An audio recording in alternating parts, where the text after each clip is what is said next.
putar ke kiri.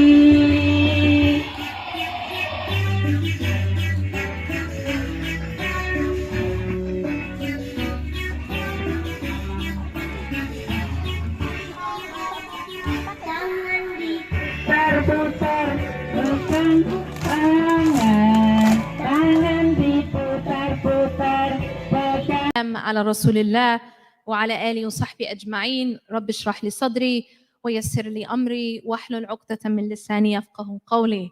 It is an honor to be here, back here actually, I should say. Some not well-known information. I used to live here a long, long time ago, and I used to teach at Granada, subhanAllah.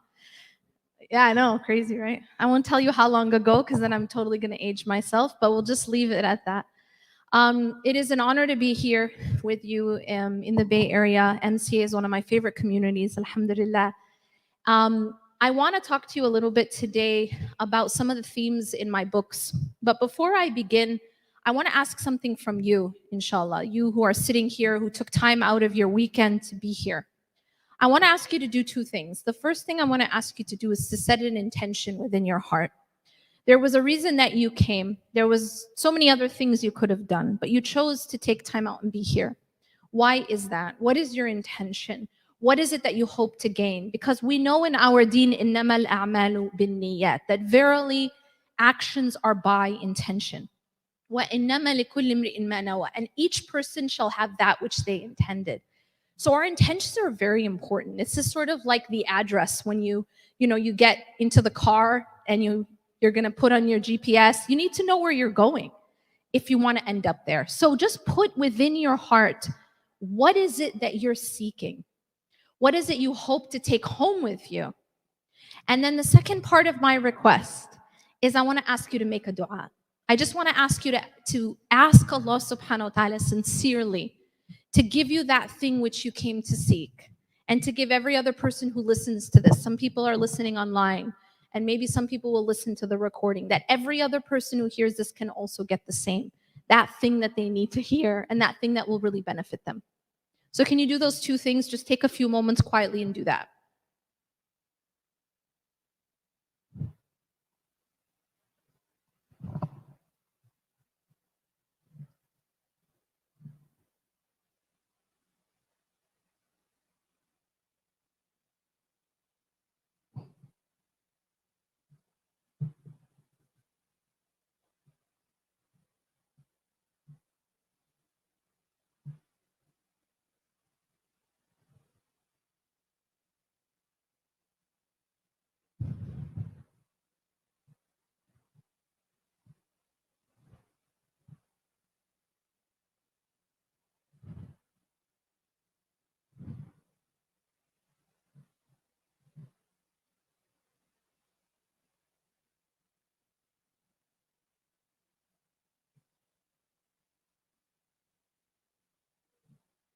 Okay, who's ready? Raise your hand.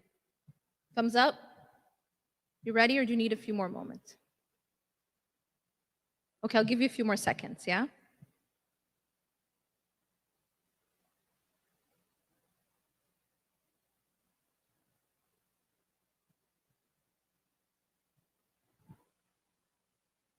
All right, you good? All right, so what is the essential question that I myself, I think, have struggled with and have chosen to really focus on, write about, and teach for over 10 years now? And that is the question of essentially suffering. Why do we suffer? And how can we live a life, can we live a life where we can stop suffering? I think I've gone through many stages in my own life. Those of you who've read Reclaim Your Heart have gone through a lot of this journey with me, because Reclaim Your Heart came out more than 10 years ago. And it was a book that I actually compiled over 10 long years of my own life. And when I was going through that process of what I was going through at that time in my life, and as I was writing, I kid you not, it felt like it lasted 1,000 years. You know when you're going through something hard and you feel like, why do people say life is short? I don't know. Sometimes you feel like life actually is taking a long time. I know I felt that way. And when I was going through these difficulties in my own life, there were lessons that I had to learn.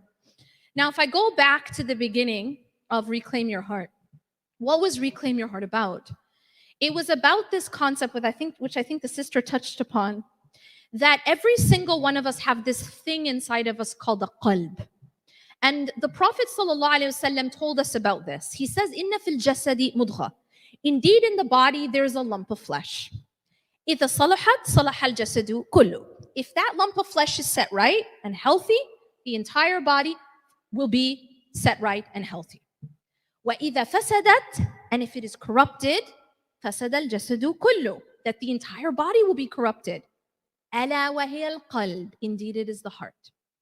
And so we learn from this hadith and we learn from the Quran that in fact the heart is the master of the entire body.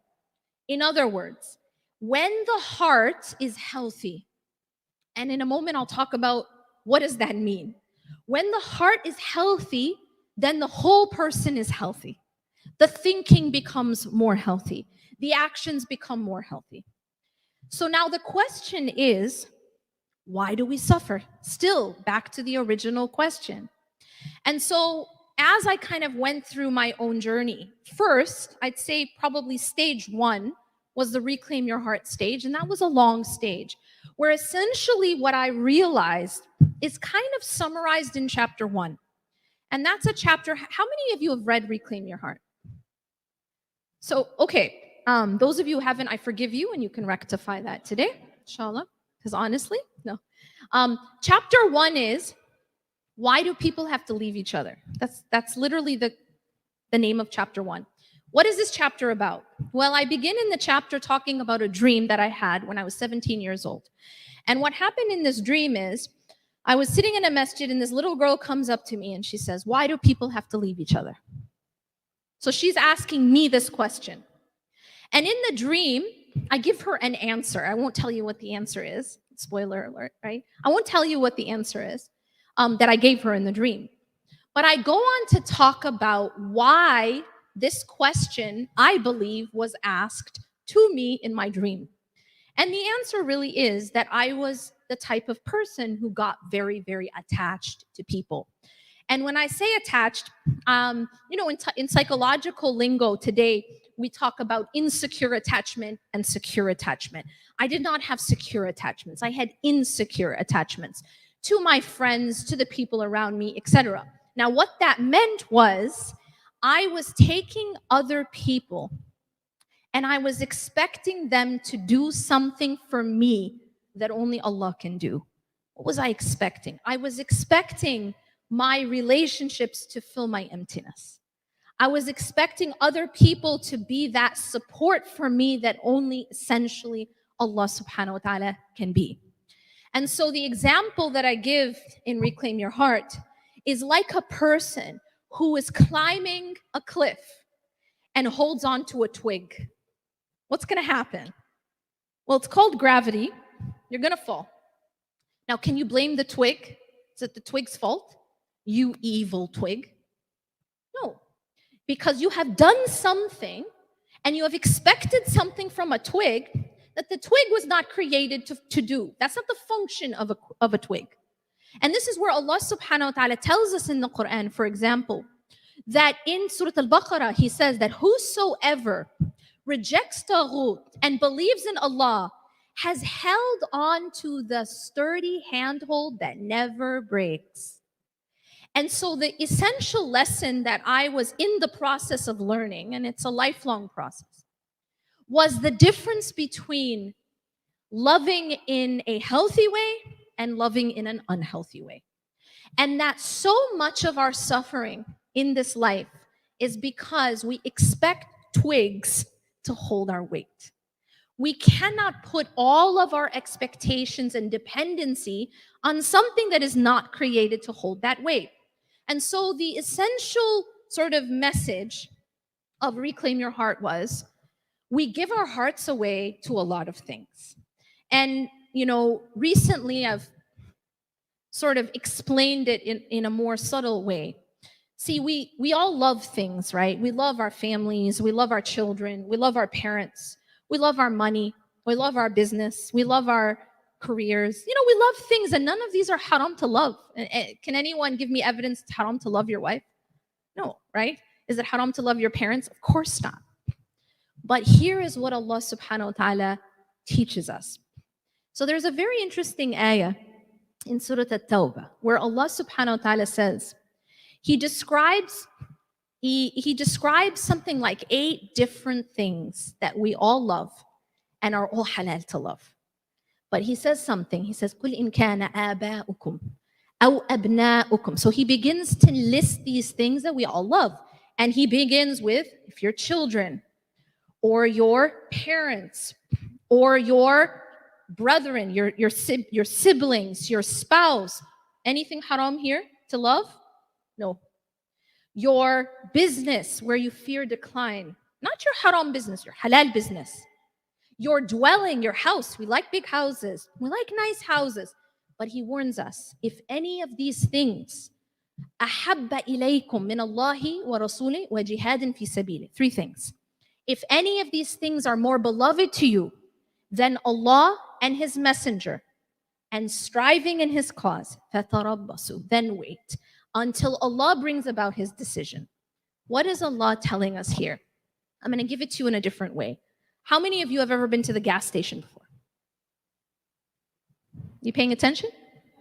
Yes? Everyone has, yeah? When you get to the gas station, you realize that your gas tank is empty. And you might, have realized that gas is expensive, especially here. So you're like, you know what? Gas is too expensive, but orange juice is on sale. So you decide that you're going to be very clever, right? And you're going to save some money. And you're going to put orange juice in the gas tank instead of gas. Are you with me? What have you just done? You've saved a few dollars, but you just broke the car, right? You're not sure? Any mechanics in the room? You broke the car. Why? You broke the car because the manufacturer or the creator of that car put a tank inside of that car.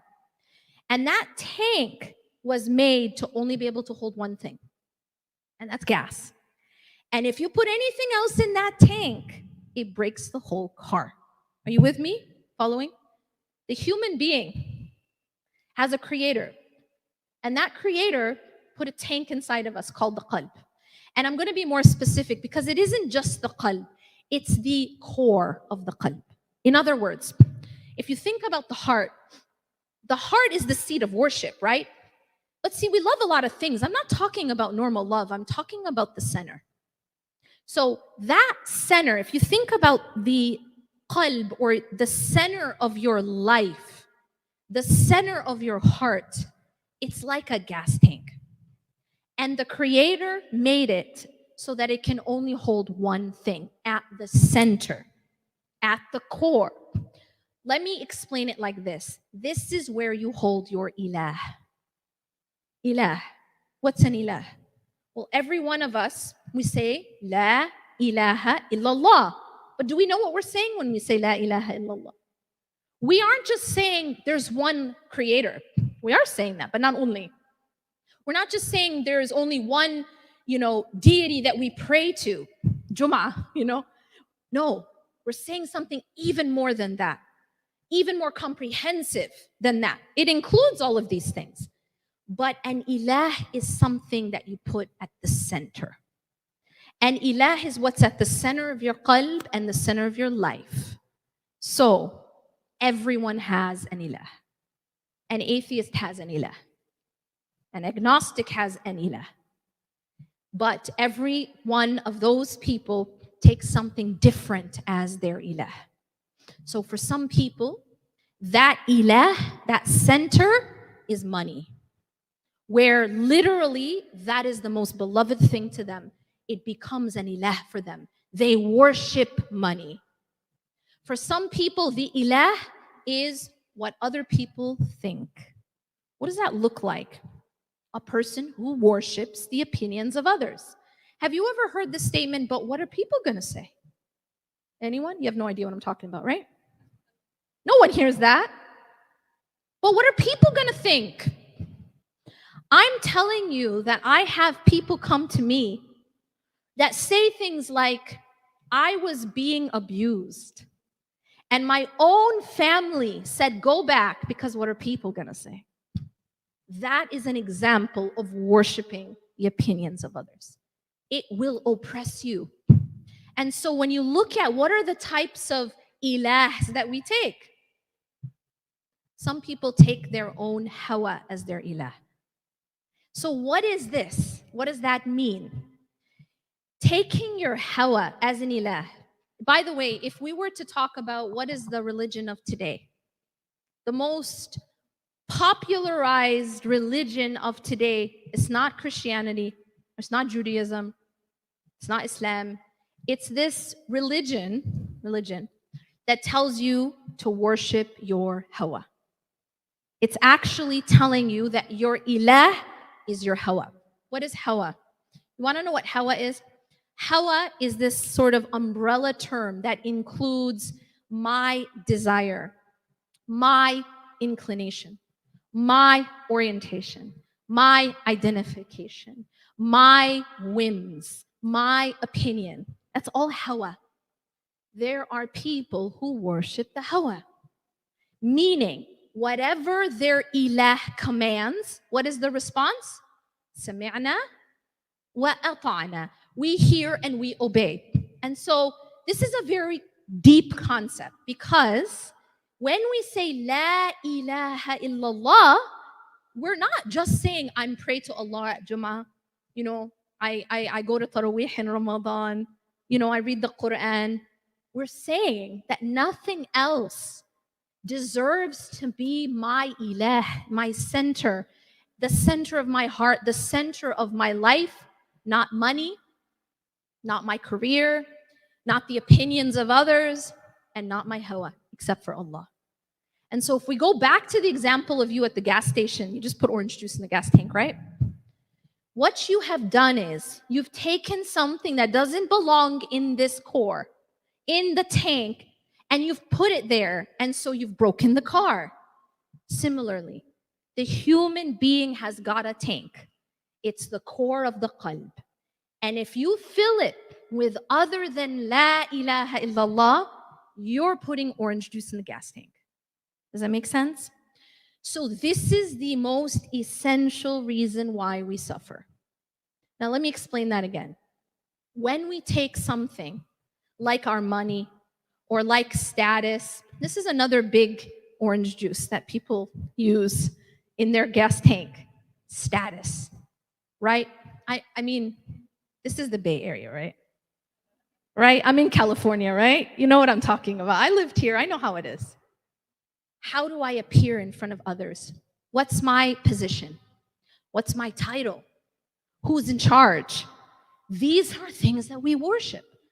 Ghazali rahimahullah, he explained it as hubb al-jah, the love of status. And this can become an orange juice in the gas tank. Can I tell you another really interesting orange juice that breaks our hearts? Again, are you guys following what I'm saying? It's when the core has the wrong stuff. Okay, so we're talking about orange juice here. Now let me first just clarify. Is orange juice haram? No. Right, so what's the problem with putting it in the gas tank? It's fine if you put it in the right compartment, which is in your mouth, into your esophagus. That's all fine. It's when you put things in the wrong place that they cause damage. See, gas needs to be in the gas tank and orange juice needs to be in the stomach. You can't switch it up. And it's when you switch it up that you cause damage. And so when you talk about money, or you talk about status, or you talk about your business, or you talk about even the love of your own children, and you put it in the wrong compartment, that is when it does damage. Right? It's not love that's the problem. It's not the orange juice that's the problem. It's that you put it in the gas tank. That's the problem. Understand? And so we all have business. We all have, we all have careers. We all have money. We all have families. And the Prophet ﷺ had all these things, but he had everything in the proper compartment. And so the problem that we face, and why do we suffer, is when we put things in the wrong compartment. I'm going to tell you one other deep thing, and then inshallah, I want to move on to the most recent book, Healing the Emptiness. And that is that one of the most common types of orange juice especially among parents and especially among mothers. Now I'm talking to, you feel me, is our own children.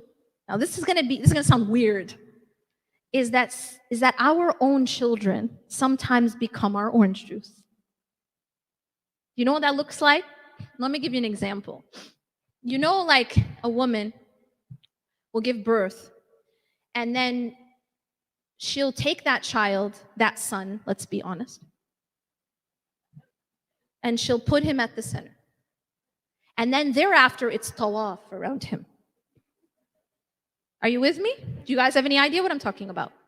Now that tawaf, we are told that's love, right?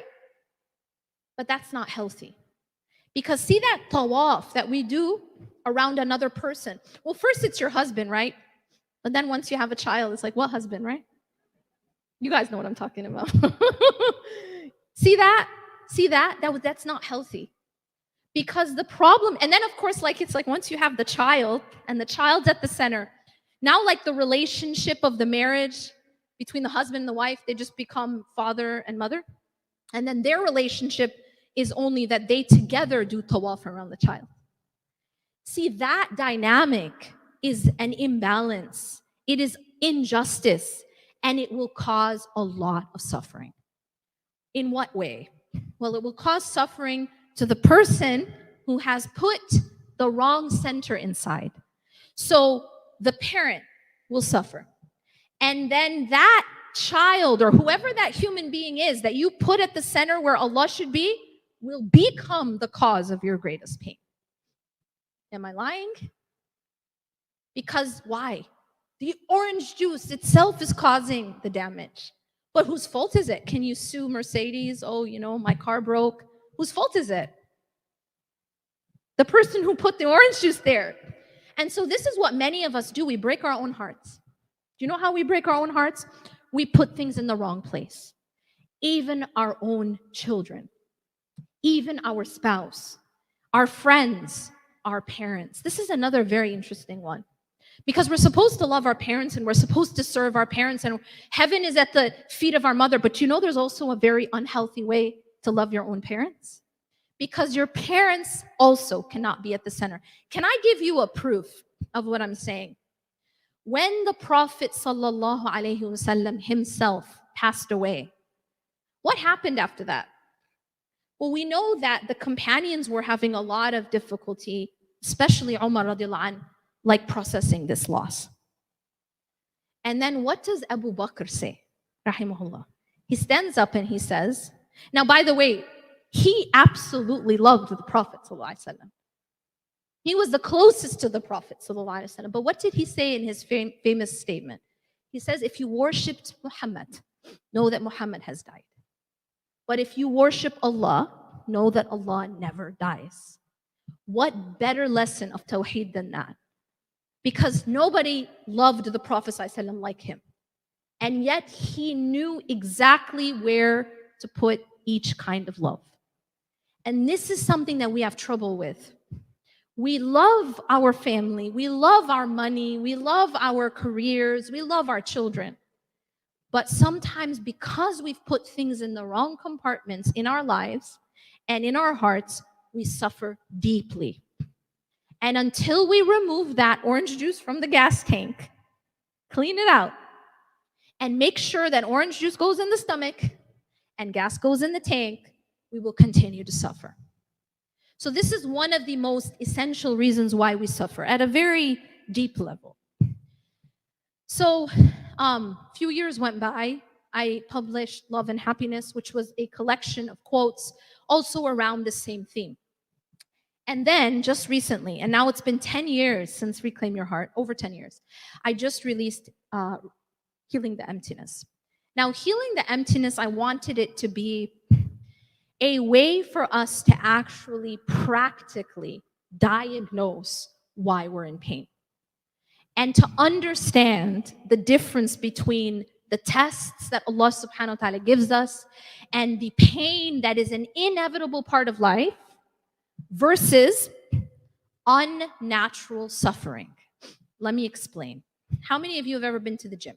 No judgment, just Have you ever been to the gym? Do you know what a gym is? Yes? Okay, awesome.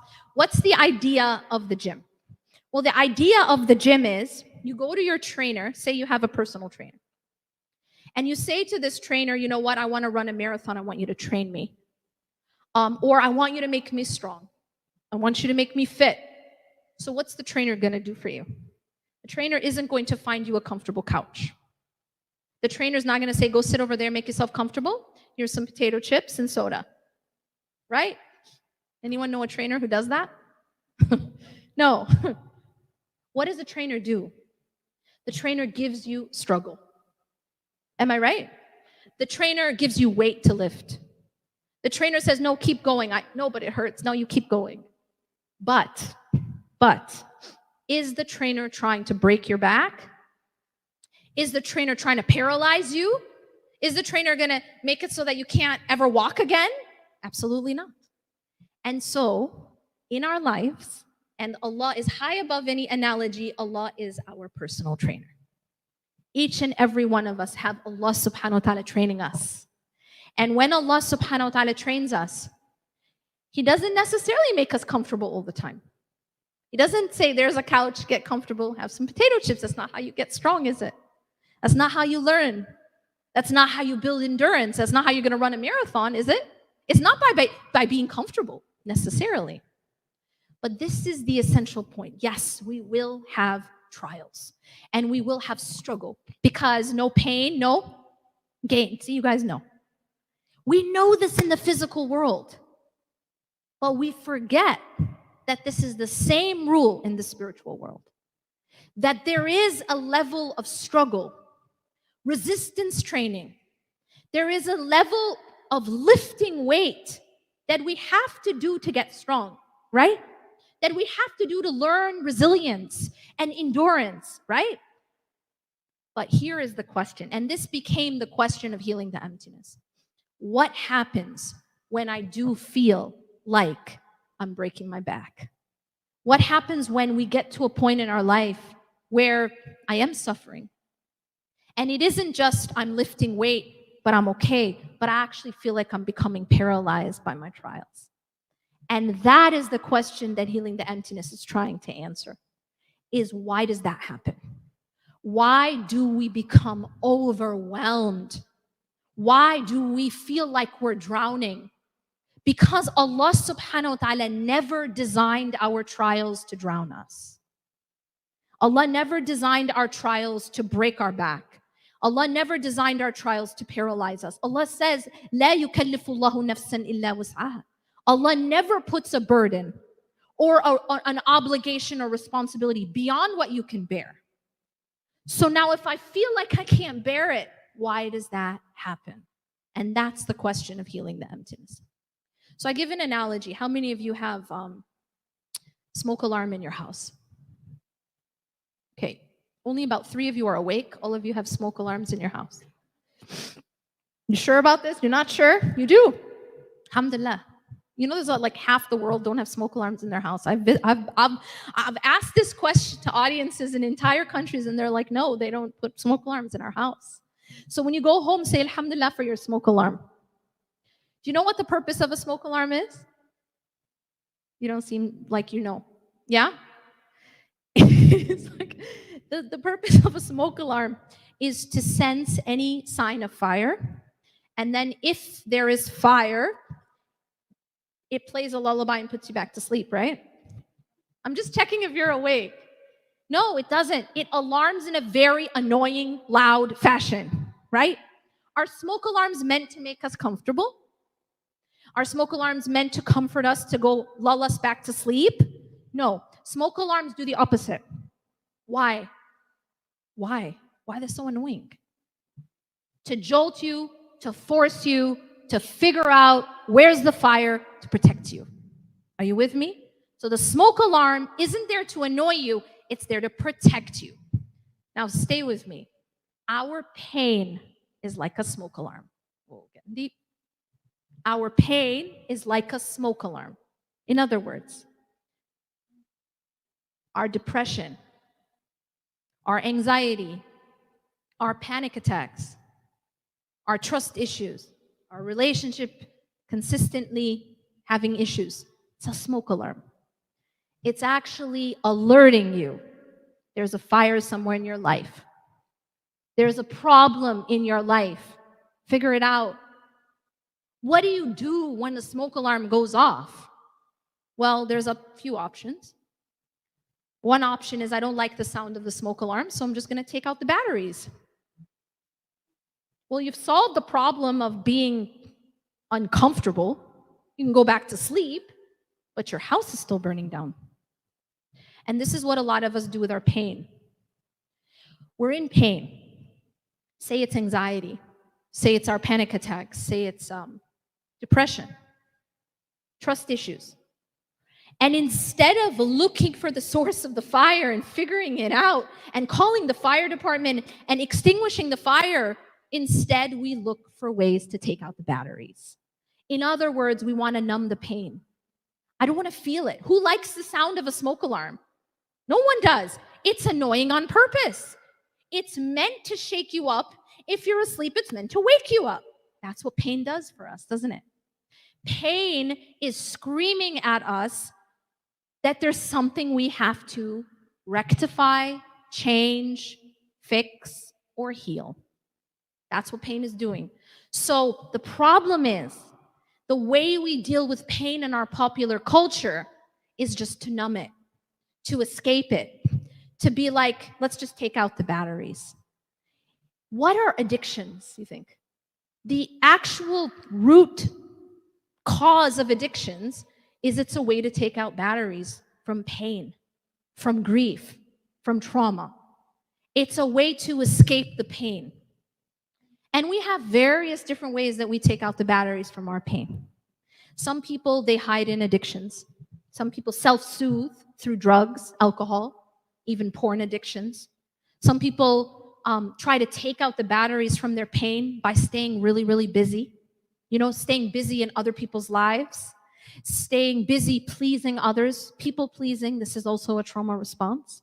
This is also a way to numb our own pain, to escape what is it that's on fire in my own house.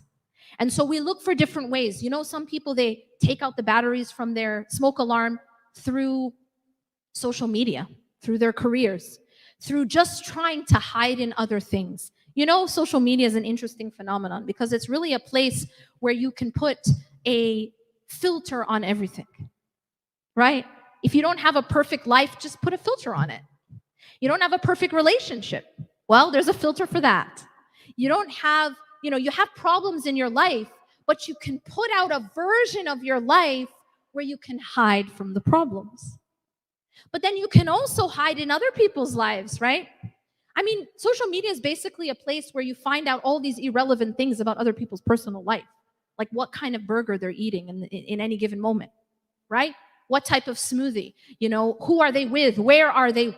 What are they doing? You know, like at every moment, you basically can lose yourself in irrelevant parts of other people's lives. What is that? A lot of that is escape. That's escape because I'm in pain. The alarm is going off, but I'm not looking and addressing the fire. I just want to take out the batteries.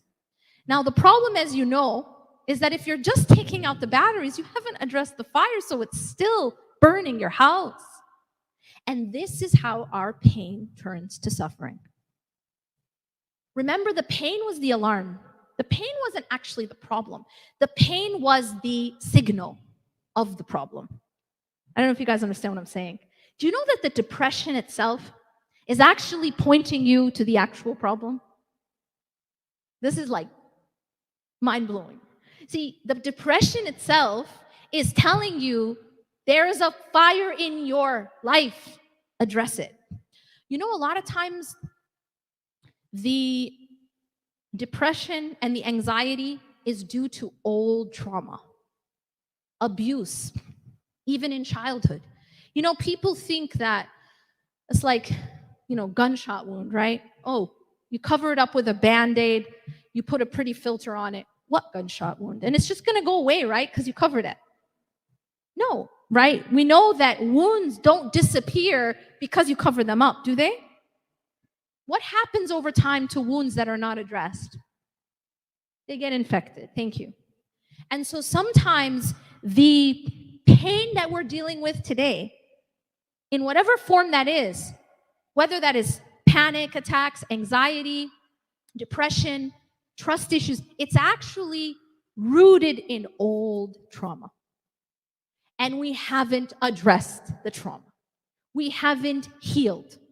Sometimes the pain that we're dealing with today is because we are in unhealthy relationships. Really very simple. I'm going to give you guys an example. So I said that there are different things you can do if your smoke alarm goes off. One of them is to take out the batteries. I think we decided that that wasn't a very healthy way to deal with your fire. But then there's another really popular way to deal with fire in the house. And that is to kind of stand there, look at the fire, fold your arms like this and say, I'm not going to do anything about this fire because I have so much sabr. That's my personal favorite. MashaAllah, my sabr. I will watch this house burn and I won't do anything. And and you know that people will come around and they will praise her sabr. MashaAllah. Look at the sabr. Istahmilit. Right? What?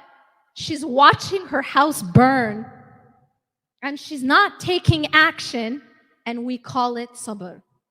So when we talk about why am I suffering, sometimes it's quite obvious. Well, because I'm not doing anything about the fire. It's really not rocket science. I'm not up here to tell you rocket science. There's probably rocket scientists in the audience. I'm not a rocket scientist. My dad was, Allah yarhamu. But it's not rocket science.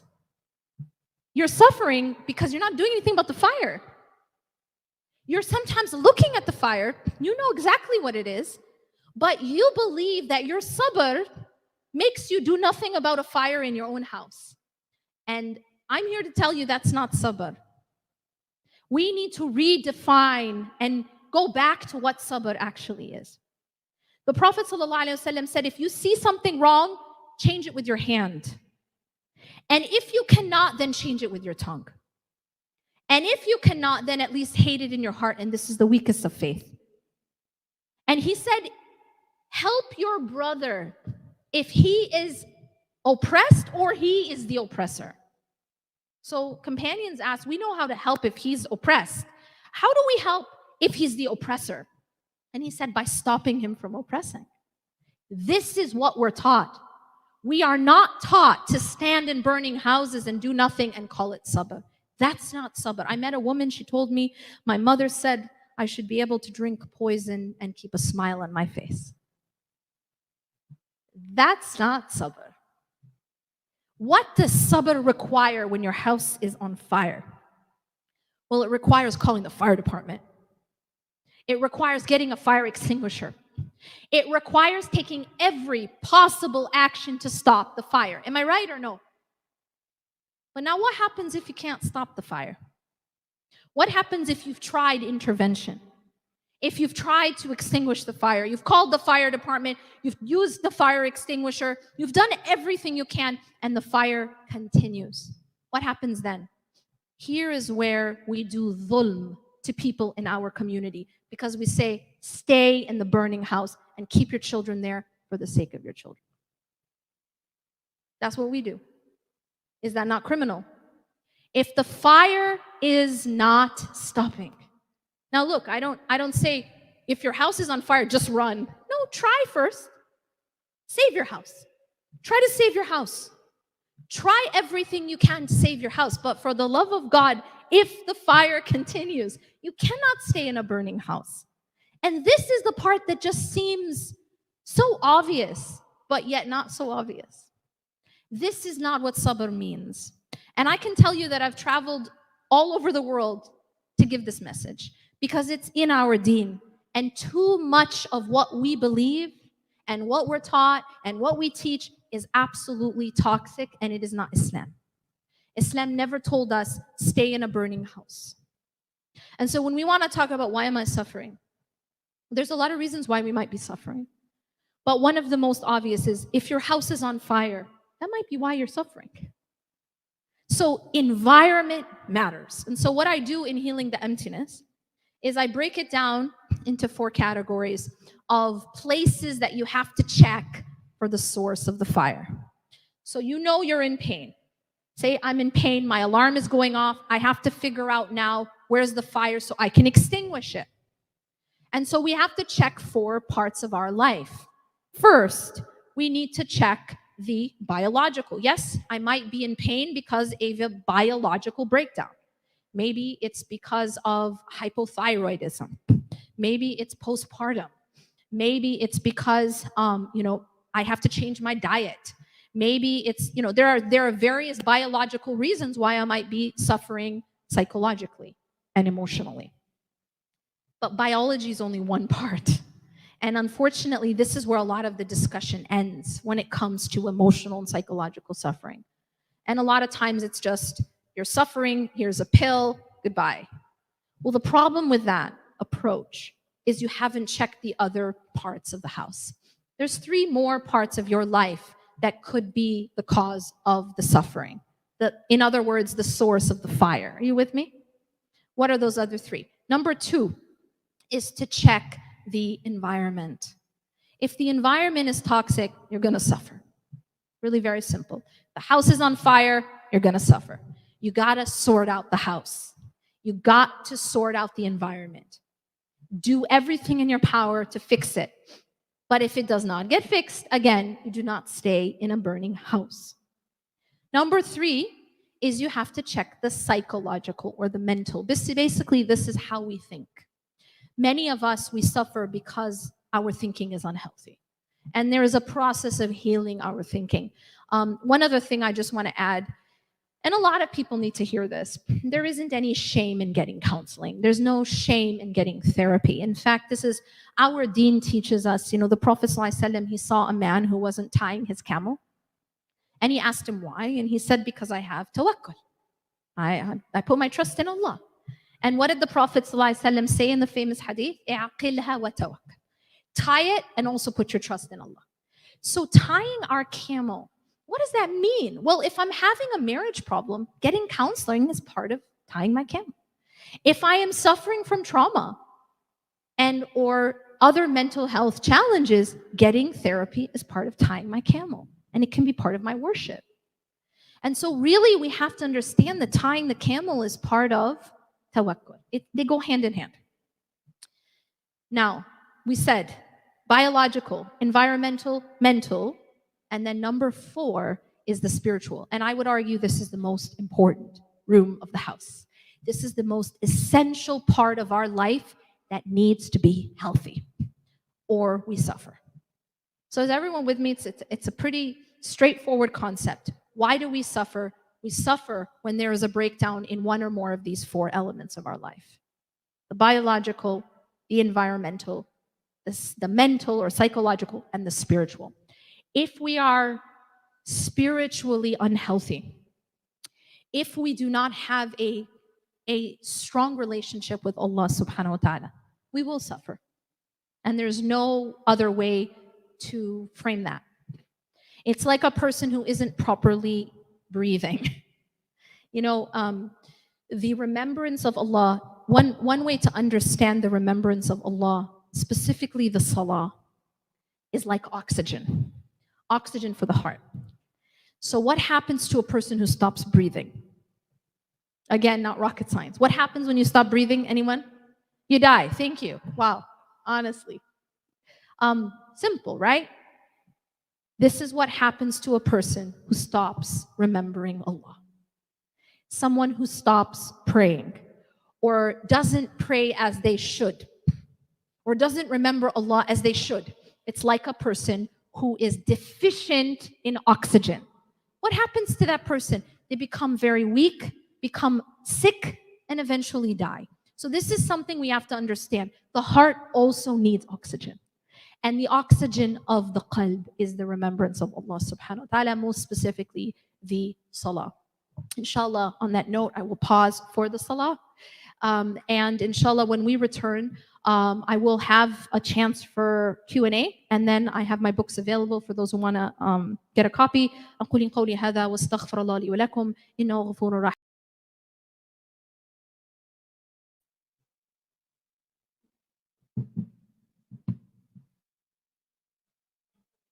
السلام عليكم.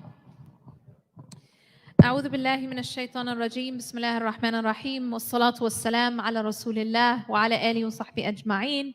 رب اشرح لي صدري ويسر لي أمري واحلل عقدة من لساني يفقهوا قولي.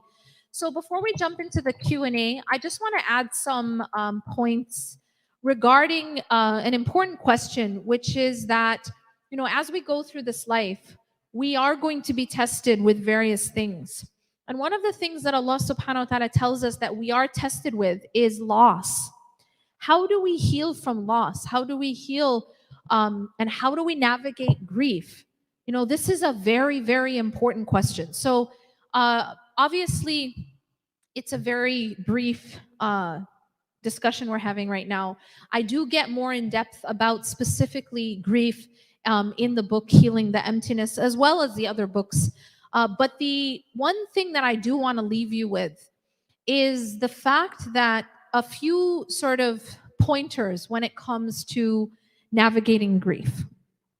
First is the realization that Allah subhanahu wa ta'ala, if Allah carries us, we can handle our storms.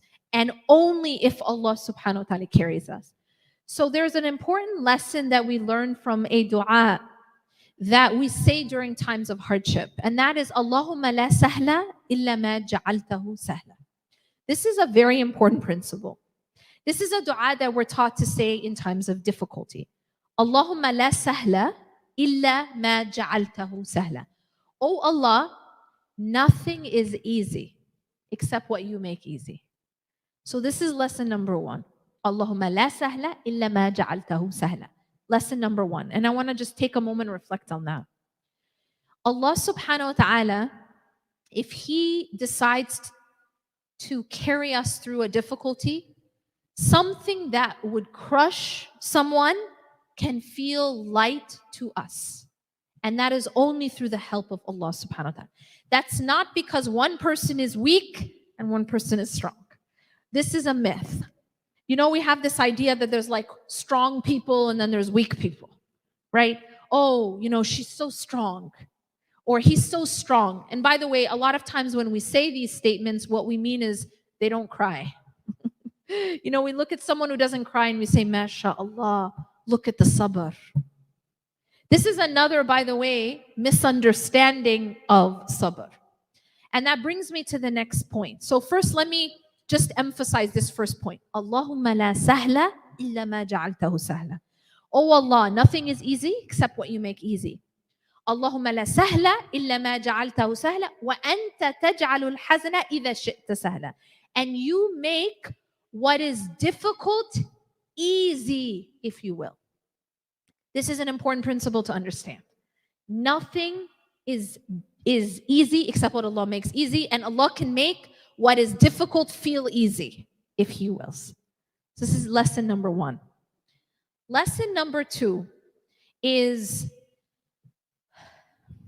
we essentially have two, I would say, myths regarding sabr that keep us suffering. Two myths regarding sabr that keep us in places of suffering.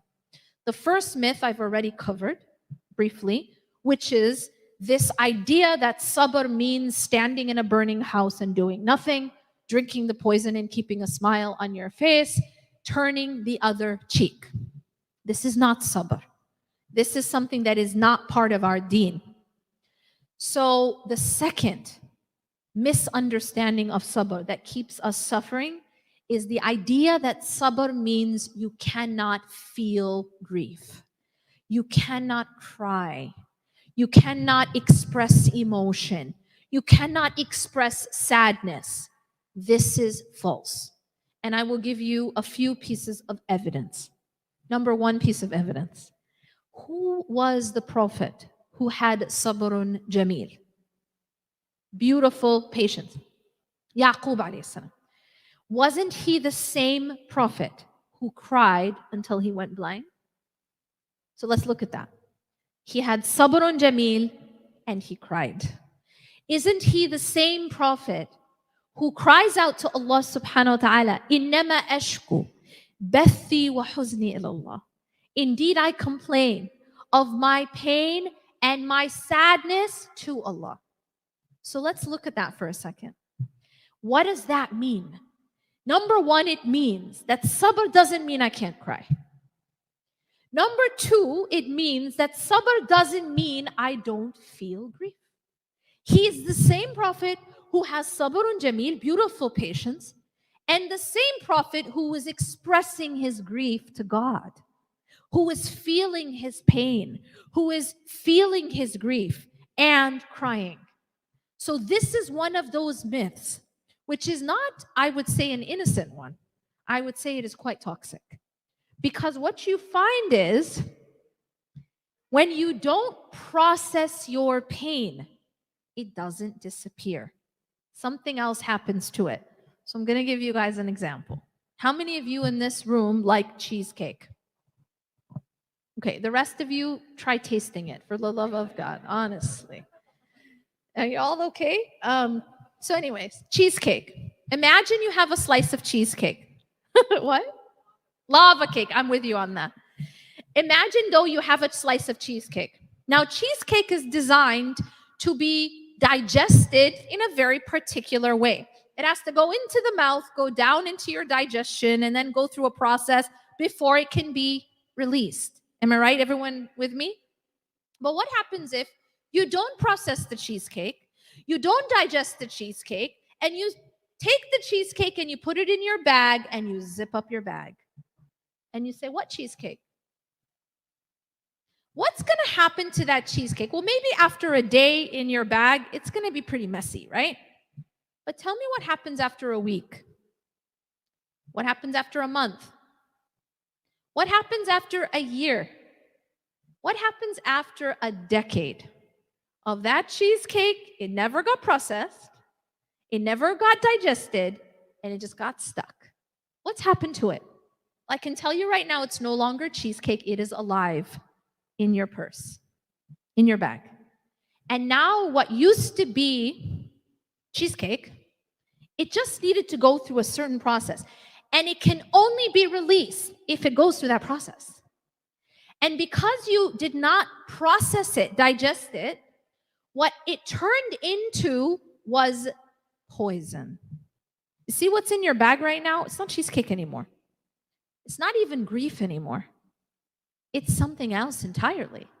It's turned into poison. And this is what happens to a lot of our grief. We think, and especially if we're trying to have sabr in this definition of sabr, we think that when I experience this grief, maybe it was the loss of a loved one, maybe it was a divorce, maybe it was any type of pain, maybe it was trauma, maybe it was abuse. And so that pain needed to be processed before it could be released. It actually needed to be felt so that it could be let go of.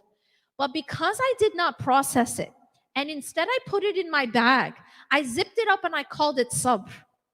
What happened is that grief is no longer just sadness. It turned into something else. And oftentimes what it turns into is something poison, and that's called rage. Our unprocessed grief turns into rage and anger. And now when you're walking around with this poison inside, but what is it actually? It was unprocessed grief. So it comes out as rage, anger, resentment, and sometimes that anger and that rage will be directed towards others. Sometimes that rage will be directed at yourself, and sometimes it will be directed at Allah. It turns into, why did you do this to me? How could you do this to me? It's not fair. See that? See that poison that happened there? Why did that happen? It didn't start out as anger and rage necessarily. It started out as normal human grief. All human beings grieve when they experience loss, even prophets. And this is what we have to go back to understanding. Is sabr doesn't mean I put the cheesecake in the purse and I zip it up. That isn't sabr. And I'm going to give you another piece of evidence of this. And that is the Prophet ﷺ. When he lost his son, he says in a very profound narration, the eyes shed tears. Step 1. And the heart feels grief. Step 2. But the tongue does not utter except what is pleasing to Allah. And that is sabr. But how'd you get there? How did you get there? Look at what the Prophet ﷺ is saying. This is prophetic. This is prophetic. More than 1,400 years ago, he is taking us along the steps of grief. And he says the eyes shed tears was number 1. Now, what happens when we are suppressing the eyes shedding tears? What do you think is happening? You're not allowing that cheesecake to get digested, and therefore you are not allowing it to get released. It gets stuck. And when it gets stuck, it becomes poison. Understand? And that's what a lot of us are carrying around. We are carrying around unprocessed trauma, unprocessed grief, unprocessed pain. And we think sometimes that it's sabr, when in fact it is actually just the suppression and the lack of processing. And this is not our deen. And it isn't prophetic either. Because Yaqub alayhi salam complained of his sadness to Allah. And Yaqub alayhi salam cried until he went blind. And Muhammad sallallahu alayhi wasallam is saying that the eyes shed tears and the heart feels grief. Meaning this is the processing of grief. Literally, he is taking us on the journey of the processing of grief. And where does that process end? It ends at sabr. Look at how powerful that is. And the tongue does not utter except what is pleasing to Allah. That is the definition of sabr. Sabr doesn't mean the eyes don't shed tears. And sabr doesn't mean that the heart doesn't feel grief. Sabr means the tongue does not utter except what is pleasing to Allah. But how do we get there? It does involve a process. And that process involves tears and the experience of the pain. You know what's very interesting is that the Prophet ﷺ, he didn't have a degree in psychology. He didn't even know how to read. And yet he is telling us what they're telling us now in psychology. You know, I heard this clip from this psychologist who's like, I get all these questions. People ask me all sorts of questions. How do I get over my anxiety? How do I deal with my depression? How do I handle my panic attacks? How do I deal with my trust issues? How do I heal from my trauma? And she said, basically the answer to all these questions is the same thing. You know what that is? You have to feel your pain. The only way out is through. You want to release that cheesecake? You got to digest it first. You got to digest. There is no shortcut by sticking it in your bag and zipping it up. And if you want to know, and I find this also very interesting, especially with our brothers, with our boys, with our men. Many of them were not given the tools to grieve, to process grief, to process pain. And many of them were even shamed for going through the process of grief, which is completely human. For example, if they cried, they're told, man up, right? Don't cry. Why are you crying? You're not being a man. When in fact, it was, let's look at Umar radiallahu anh for a moment. Who is Umar radiallahu anh? Anyone? I think he was a pretty manly man. All right, can we agree? Shaitan was scared of him.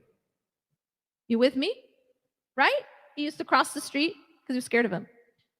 And Umar radiallahu anh used to have marks on his face from tears.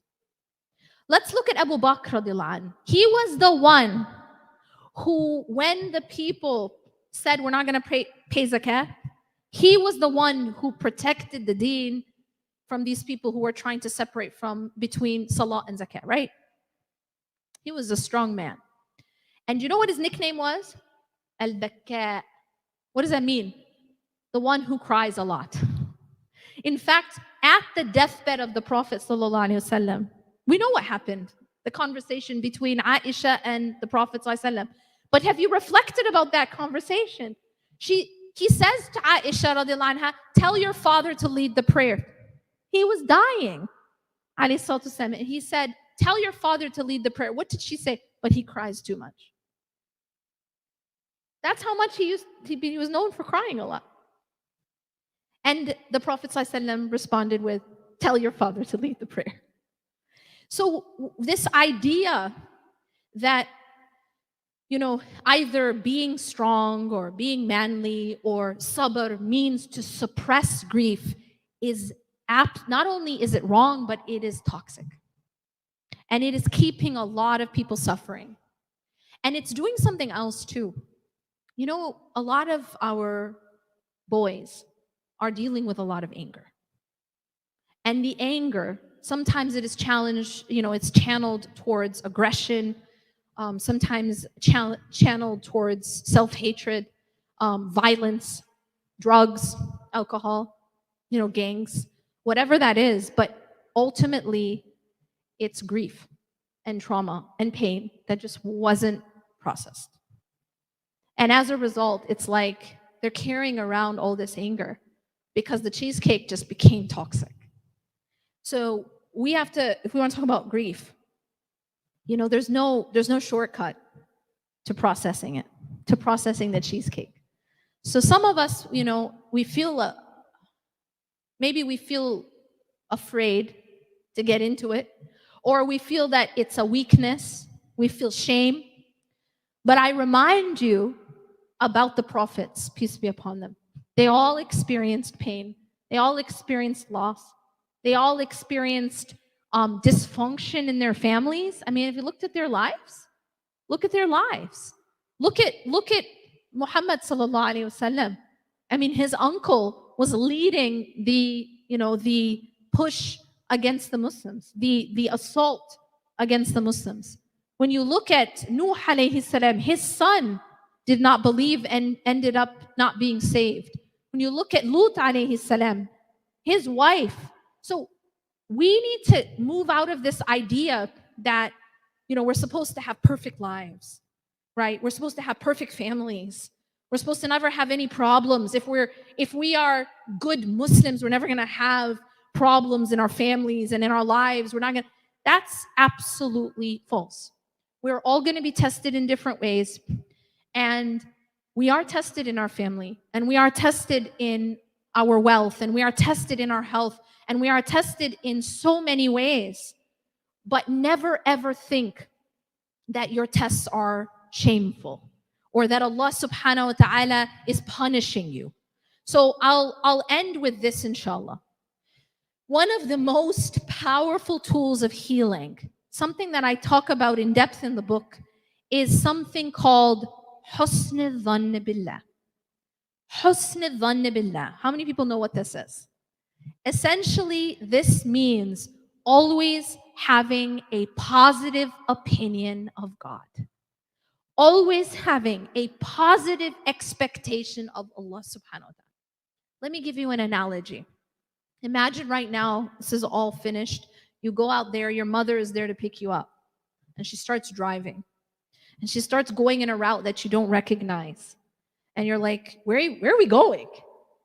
And she says, don't worry, you'll see. How many people at that point, because you don't know the route, will call the police and panic? Anyone? Why? But you don't know the route. You don't understand where she's taking you. But you never panic because you trust the driver. Simple as that. In other words, you have something called husn al-dhann for your mother, meaning that you have a positive expectation of your mother. Even when you don't understand what she's doing, you know she's not going to take you to a ditch, abandon you, and drive off. You trust your mother. You know that your mother will only do what is in your best interest. Who's the driver of your life? Who's in the driver's seat? Allah subhanahu wa ta'ala, and He's high above any analogy. The question is, do we trust the driver? What is our opinion of the driver? Really, we have to ask ourselves that. Okay, I don't know the route. I don't know why Allah is doing this with me. I don't know why this is happening in my life right now. I don't know why, roadblock, or it seems like a roadblock. Why am I going down this route and not that route? Maybe I don't understand. But do I trust the driver? And this is where the question comes, what is my opinion of the driver? And that will be shown by my response. Do I believe that Allah is doing something to harm me? That He'll throw, the whole ditch and leave me? Or do I have a positive expectation and opinion of Allah subhanahu wa ta'ala? So husn al-dhann billah, and realize Allah has more mercy for us than a mother for her child. So if you think your mother wants what's good for you, Allah wants what's good for you infinitely more. Do you understand that? So when you find in your life that you don't understand the route, or you're going in a detour, or it's bumpy, do you trust the driver? And husn al-dhann billah is one of the most important parts of getting through this life. أقول قولي هذا واستغفر الله لي ولكم إنه غفور رحيم سبحانك الله وبحمدك أشهد أن لا إله إلا أنت أستغفرك وأتوب إليك. I want to inshallah now open it up for questions. So let's go ahead inshallah with that.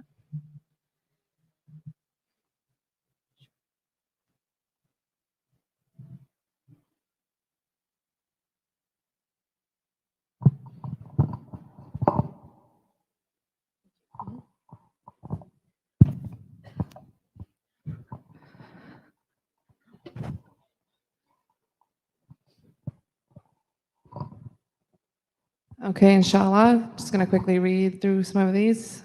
I don't think we'll have time for all of them. Thank you for all your questions. Okay, inshallah.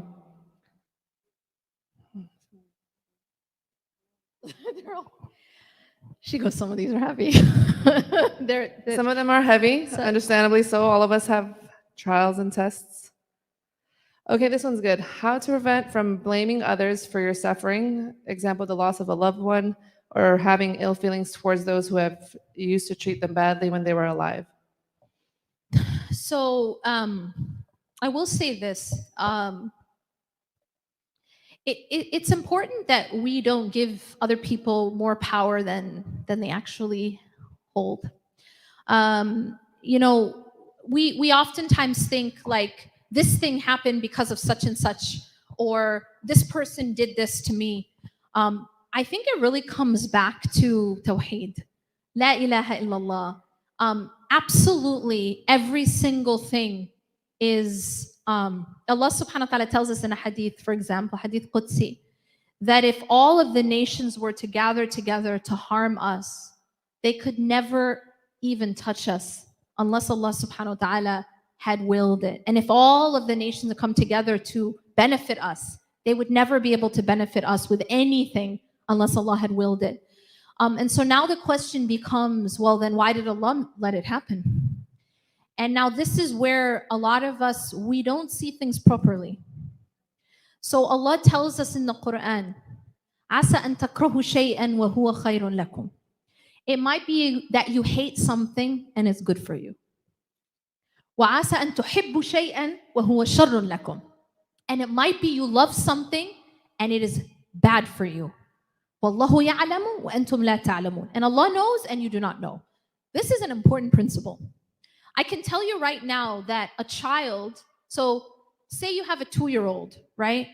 And that 2-year-old is watching you using a knife. And what do kids do at that age when they see you do something? They want to do the same thing, right? So that 2-year-old comes and begs for the knife. No, I want the knife. I want the knife. I want the knife. What are you going to do as a caring parent? You say, okay, here you go. Here you have the knife. Because they want it. They're begging. They're throwing a temper tantrum. No, you're going to withhold the knife from that child. Why? Because you know what the child doesn't know, which is that knife is going to cut them and hurt them and can kill them. Am I right? Sometimes as human beings, as adults, we are begging Allah for a knife. But we don't know that it's a knife because our vision is limited. We're like that little kid. We only know what we know, you know? We only know what we are at our level of understanding. Just like the 2-year-old can only know at their level of understanding. No, I want what my mom has. But the child doesn't understand what a knife does. The parent knows. So sometimes Allah subhanahu wa ta'ala withholds things. He doesn't give us what we're throwing temper tantrums to get. See, we also throw adult temper tantrums with Allah. Why didn't you give me this? How could you, ya Allah? It's not fair. You know, it's like a kid throwing a temper tantrum with the parent. Well, and Allah's high above any analogy. Sometimes we are throwing a temper tantrum about the knife. We don't actually see it as a knife. We think it's something that's going to make us so happy. You know, oh no, I'm just going to be happy if I can just get that knife. If only I could get that knife. And then, you know, the tantrum that comes because Allah didn't give us the knife. So we really need to realize, you know, we need to get back into our lane and realize we're only human and we know very little. We know very little. Allah subhanahu wa ta'ala knows everything. So if Allah has withheld something from us, or Allah has chosen to give us something, we might not like it, but we must know that Allah knows what we do not know. You might hate something, but it's good for you. And you might love something and it's bad for you. So part of it also is just getting back into our own lane of being so limited as human beings. We're like that 2-year-old who don't even understand what's good for us, what's not good for us. We don't know the unseen. We don't know anything. We know so little. So part of it is really recognizing that if Allah subhanahu wa ta'ala has chosen something for us, to have full faith that this is for our own good. And this is, okay, I can stand. Is that fine? I don't need to sit. It's fine. I've sat enough. So if you want to do one of the heavy ones, that's fine. Okay. Yeah, I know you skipped over it, so. Okay. This one's good. What if we use all means of grief management, from hardships and so on, you mentioned, and continuously try to make sure only Allah is in our heart, but there's still grief? Mm-hmm. So again, it's not about there not being grief. It's about what is the processing of grief. So again, if you don't process the cheesecake, it doesn't disappear, remember? It's still going to be in your purse, but it just turned into something else. So a lot of times, the grief that we're feeling is because we didn't actually process it. We didn't actually digest it. The other thing to keep in mind is, and this is something in healing the emptiness I talk about, is that there are basically 2 extremes generally when it comes to dealing with a wound. On the one hand, there is the covering of the wound and saying, what wound, right? Everything's fine. You know, some people call this toxic positivity. What does it mean? It's basically denial, right? It's pretending that there's no problem when there is a big problem, right? That's not healthy, and it doesn't make the wound disappear. But there's another extreme which is also very unhealthy, and that is once a wound is healing, there's this thing that develops called a scab, right? Yeah? How many pickers out there? Okay? What happens if you keep picking the scab? You're also getting in the way of healing. And so sometimes we don't heal, or we get stuck in our wounds because we keep picking at them. What does that look like? Well, first thing, you know, it's like when I'm talking to people, I feel like it's not rocket science. But for example, say you're trying to heal. Maybe don't stalk your ex. Maybe that's not healthy. Maybe that's not going to help you heal. Maybe if, you know, there was this woman, it's like public service announcement, don't stalk your ex. There was this woman, she gave a TED talk about resilience, okay? Really beautiful TED talk. She was a professor who studied resilience for over a decade. And then one day, her own resilience was tested. While she was on vacation, her child, her daughter, and her best friend both died suddenly in a car accident. Saluk al-afiyah. So she talks about how she had to survive this sudden tragedy. And she said that there were 3 things that she had to do to survive. One of them is, she said, she would have to ask herself every day that what she was doing, she said, I had to ask myself, is this helping me or is this hurting me? So she gave an example. She said she would find herself staying up at night, looking through pictures of her daughter, just looking through pictures. And she paused and she said, is this helping me or is this hurting me? And she realized that it was definitely hurting her. And she decided that it was time for her to go to sleep for the night. So this was an example that she gave. Sometimes we pick at our own wounds. And that isn't also healthy for healing. I'll give you another example. I knew a family who, their father passed away. And every year, on the anniversary of his death, they would have a sort of funeral for him. A memory, they would call it, remembering him, a memorial type thing. But it was almost like every year they were having another funeral. Now, the question is that helping you heal or is that hurting you? See, on the one hand, it isn't healthy to suppress, but on the other hand, there can also be things that we do that get in the way of our own healing as well. And this is one of those, is that sometimes we actually keep opening the wound. We focus on the wound. We coddle the wound. The wound covers up, we open it up. We put salt in it. Then it covers up, we open it. We put salt in it. That's also self-sabotage. So sometimes when someone says, I'm not getting over it, I don't know why I can't move on, part of it is actually stopping and asking, well, what am I doing? What habits am I involved in? And are these habits helping me heal or are they getting in the way of my healing? So this is another question that we have to ask. What are the things that we're doing? And are they healthy or are they not so healthy? Sometimes we think that constantly opening the wound is us remembering our loved ones. Almost like we're honoring them. But here's the thing. Our loved ones don't want us to stay suffering. And the best thing we can do for our lost loved ones is to make dua for them. Maybe give sadaqah for them. Maybe have a sadaqah jariyah for them. But it does not benefit them that we keep hurting ourselves. That doesn't benefit them. So that's also something to think about. What kinds of habits are we involved in, and are they aiding our healing or are they getting in the way of our healing? Either suppression or opening the wound. There's both. Thank you very much. We only have about 5 minutes left, so we'll do 1 or 2 more questions, inshallah. There's 2 that are kind of similar. So my loss is living. My adult child is almost leaving Islam, has lost consciousness of Allah subhanahu wa ta'ala. We did our best as parents. I pray all the time. And the second one is, how can I motivate my kid to reclaim the heart?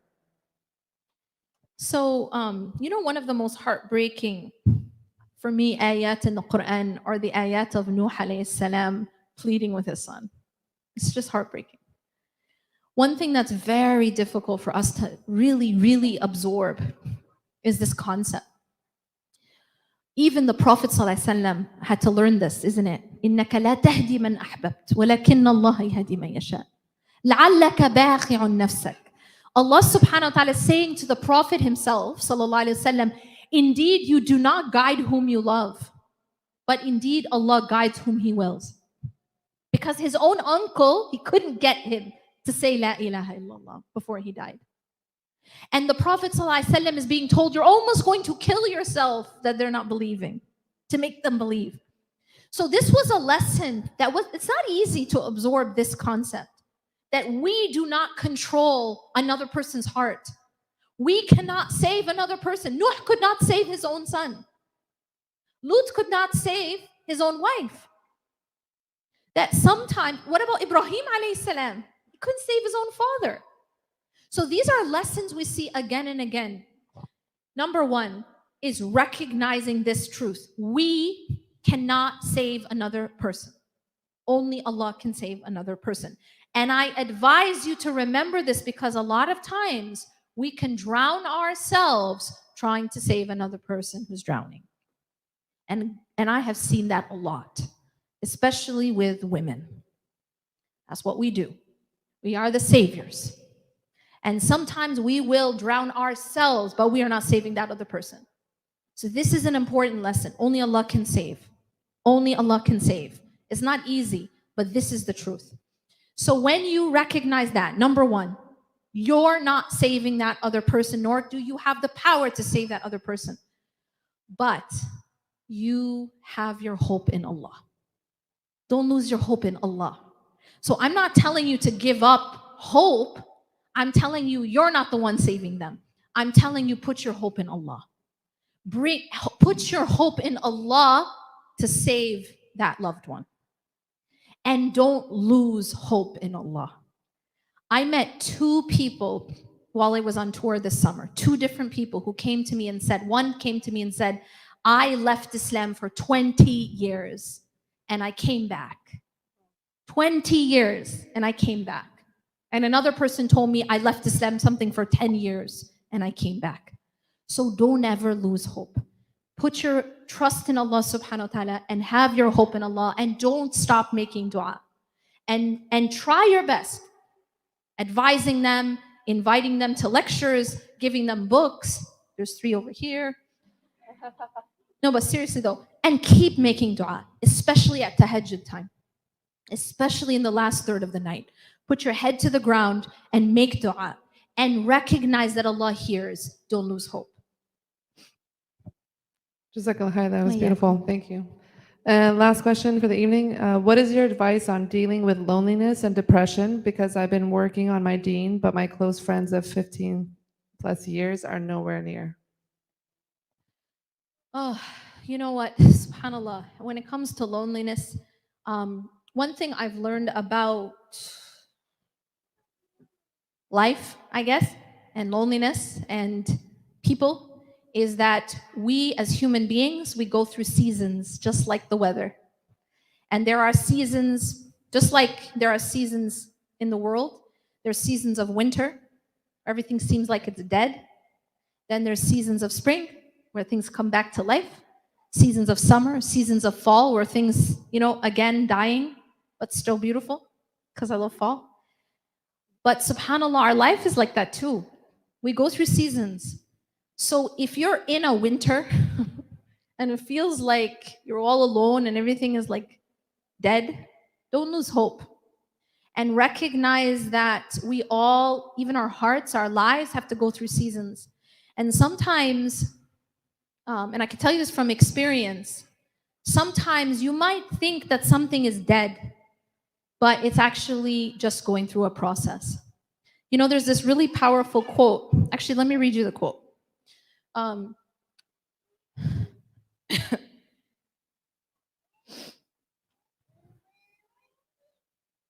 We got speakers.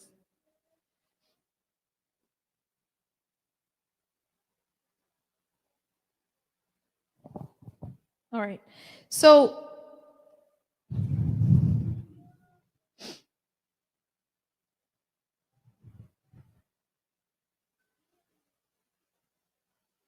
okay, here it is. So I was looking through I was doing some research about trials, tribulations that people have gone through.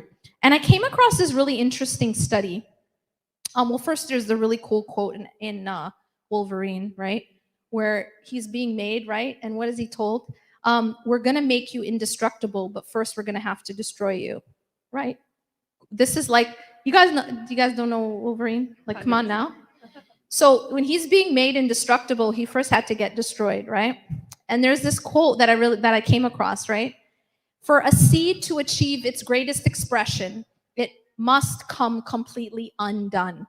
The shell cracks, its insides come out, and everything changes. To someone who doesn't understand growth, it would look like complete destruction. And I was just like, look at that.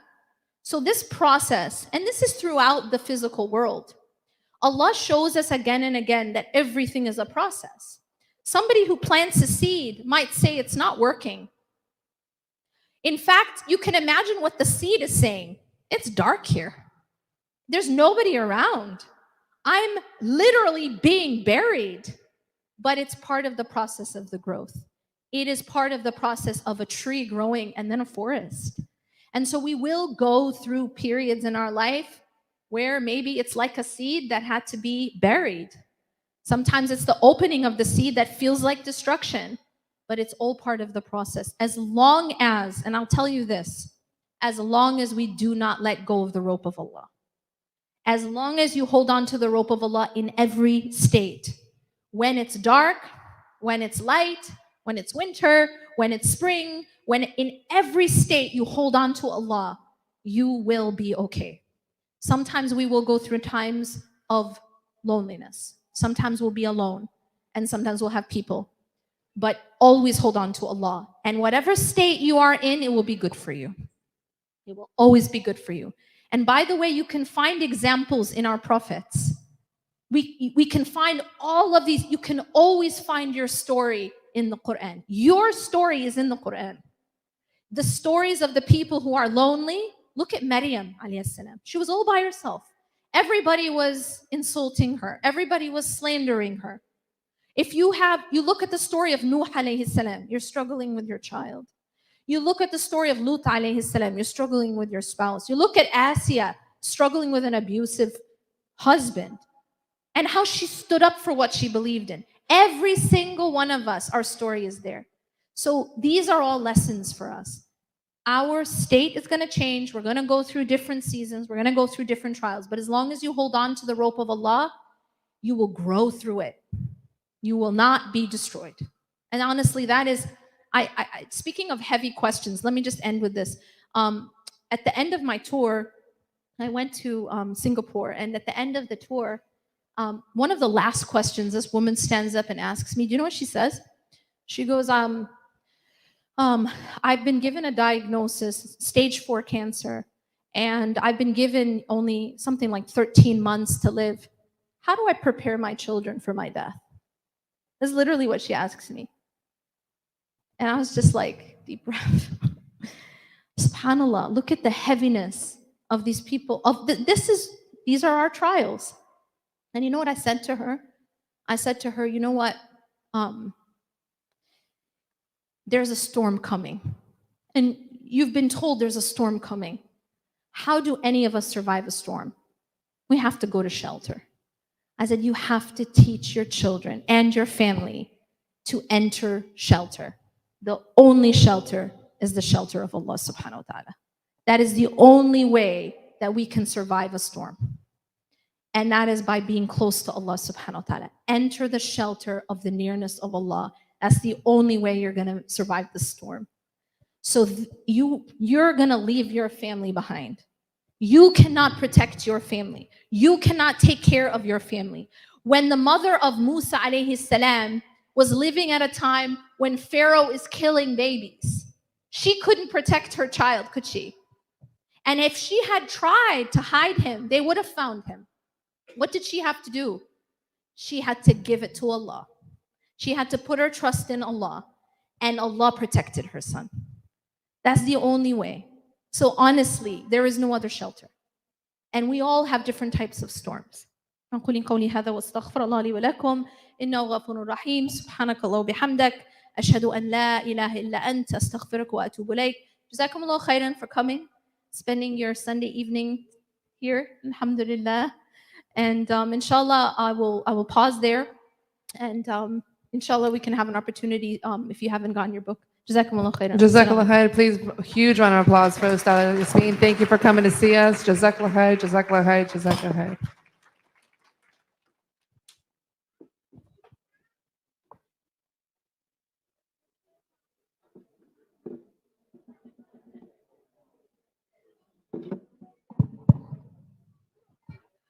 Just one more time, please line up quickly here. You can still buy a book here on the right.